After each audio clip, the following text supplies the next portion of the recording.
Hi guys, good morning. ரீசெண்டாக சென்னை லைஃபுக்கு கொஞ்சம் கொஞ்சமாக அடாப்ட் ஆகிட்டு இருக்கோம். மார்னிங்கில் மோஸ்ட்லி வீட்டு ஒர்க், குக்கிங், என் பாப்பாவோட ருட்டீன் அப்படியே பிஸியாக போயிடும்.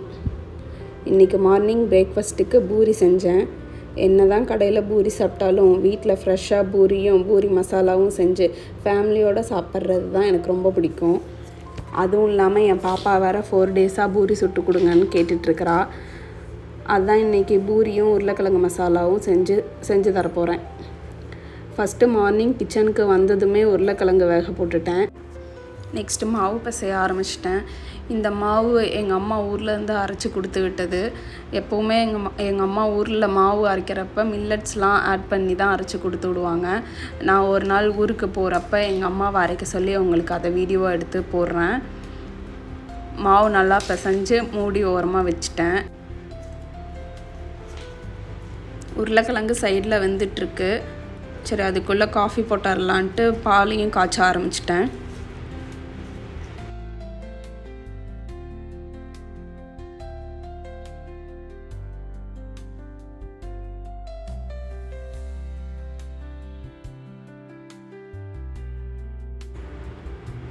நெக்ஸ்ட்டு உருளைக்கிழங்கு மசாலாவுக்கு ஆனியன், கார்லிக் எல்லாம் கட் பண்ணி வைக்கலான்ட்டு அதையும் சைட் பை சைடு அதையும் பண்ணிகிட்ருக்கேன்.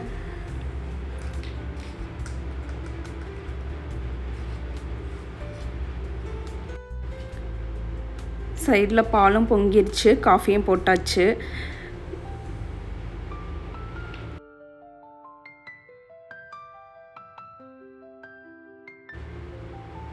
கரெக்டாக என் பாப்பாவும் எந்திரிச்சிட்டா. அவள் எப்போவுமே தூங்கி எந்திரிச்சதும் நேராக அவங்க அப்பா கிட்ட தான் போவாள். அவளுக்கும் பூஸ்ட்டு போட்டு கொடுத்துட்டேன். அப்படியே அவங்களுக்கும் காஃபி கொடுத்துட்டேன். நெக்ஸ்ட்டு உருளைக்கிழங்கு மசாலா பண்ண வந்துட்டேன். உருளைக்கிழங்கு நல்லா வெந்துருச்சு. உருளைக்கிழங்குக்கு தோல் உரித்து வச்சுட்டு நெக்ஸ்ட்டு ஒரு பேனில் ஆயில், பட்டை, கிராம்பு, சோம்பு இதெல்லாம் போட்டுட்ருந்தேன். என் ஹஸ்பண்ட் வேறு சொல்லிக்கிட்டே சமையல் செய்ய, அப்போ தான் பார்க்குறவங்களுக்கும் இன்ட்ரெஸ்டிங்காக இருக்கும் அப்படின்னாரு. நான் சொல்லிக்கிட்டே செய்கிறேன்னு சொல்லிவிட்டு பட்டை, கிராம்பு, சோம்புன்னு சொன்னோட்டியே சோம்பு போட்டோட்டியே டப்புன்னு வெடிச்சிருச்சு. எனக்கு ஒரே பயம் வந்துருச்சு. இல்லை நான் சொல்லிட்டுலாம் வீடியோ எடுக்கல, நீங்கள் வீடியோ எடுங்க, நான் நெக்ஸ்ட்டு வாய்ஸ் ஓவர் கொடுத்துக்கிறேன் அப்படின்னு சொன்னேன். அவர் இப்படிலாம் நீ பயந்தேன்னா எப்படி பெரிய யூடியூபர் ஆவன்னு கிண்டல் பண்ணிகிட்டு இருந்தார்.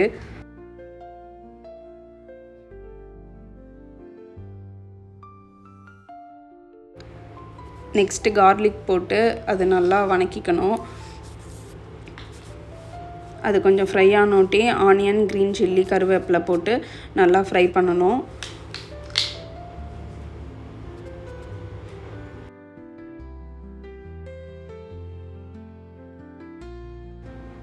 நெக்ஸ்ட்டு டொமேட்டோ போட்டுக்கணும். அது நல்லா வதங்கினதும் மஞ்சத்தூள், உப்பு போட்டுக்கணும். நெக்ஸ்ட்டு வேக வச்ச உருளைக்கிழங்கு ஆட் பண்ணிக்கலாம்.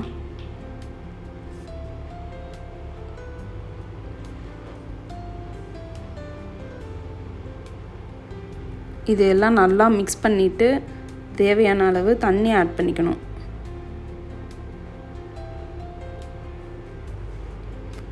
இதில் கொஞ்சமாக கடலை மாவை ஆட் பண்ண தண்ணி திக்னஸ்க்காக ஆட் பண்ணிக்கலாம்.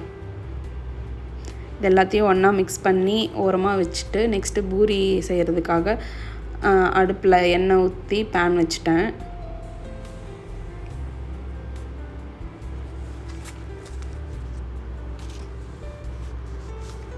பூரி எப்போவுமே பூரி போடுறப்ப மாவு கொஞ்சம் திக்னஸாக தேய்க்கிறப்ப நல்லா உப்பி வரும் பூரி.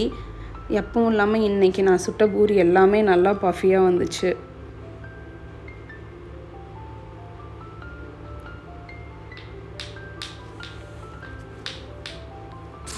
ஃபைனலாக உருளைக்கிழங்கு மசாலாவுக்கு கொத்தமல்லி தழை போட்டு அடுப்பை ஆஃப் பண்ணியாச்சு. சுட சுட பூரியும் உருளைக்கிழங்கு மசாலாவும் ரெடி. அப்படியே கொண்டு போய் என் ஹஸ்பண்ட் கிட்ட கொடுத்துட்டு என் பொண்ணு என்ன பண்ணுறான்னு பெட்ரூமில் போய் பார்த்தா எங்கள் வீட்டுக்குள்ளே ஒரு வீடு கட்டி விளையாண்டுட்ருக்கா. அவள் என்ன பண்ணுறான்னு நீங்களே பாருங்கள்.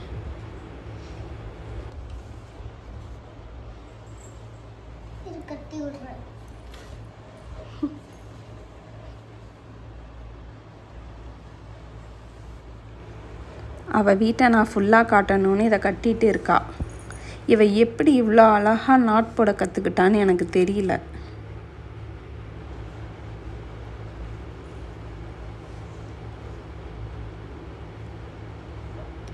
எனக்கு கொஞ்சம் காஃபி கொடுன்னு கேட்டதுக்கு அவள் என்ன சொல்கிறான்னு பாருங்கள்.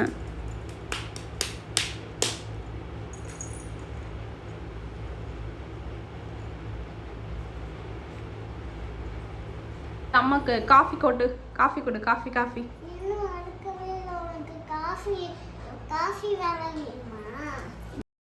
அவள் வீட்டை இன்னும் அரேஞ்ச் பண்ணலையம்மா. ஸோ அதுக்குள்ளே உனக்கு காஃபி வேணுமான்னு என்னமோ நிஜமாக காஃபி கொடுக்குற மாதிரி கோவப்படுறா. இதில் வேறு இதுதான் அவளோட சீமாராம் வீட்டுக்கு. இந்த மாதிரி சீமாரை நீங்கள் பார்த்துருக்கீங்களா? அந்த சீமாரை வச்சு கூட்டிகிட்டு அவங்க அப்பாவோட விசிட்டிங் கார்டு வச்சு மொரமாக யூஸ் பண்ணிகிட்ருக்கா பாருங்கள்.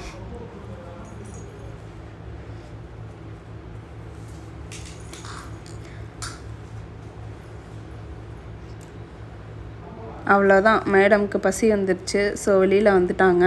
நெக்ஸ்ட்டு அவளும் நானும் பூரி போட்டு வந்து சாப்பிட ஆரம்பிச்சிட்டோம். அவ்வளோதாங்க இந்த vlog. நெக்ஸ்ட்டு இன்னொரு வீடியோவில் பார்க்கலாம். பாய். எங்கள் சேனல் பிடிச்சிருந்தா லைக் பண்ணிக்கோங்க, சப்ஸ்கிரைப் பண்ணிக்கோங்க மறக்காமல்.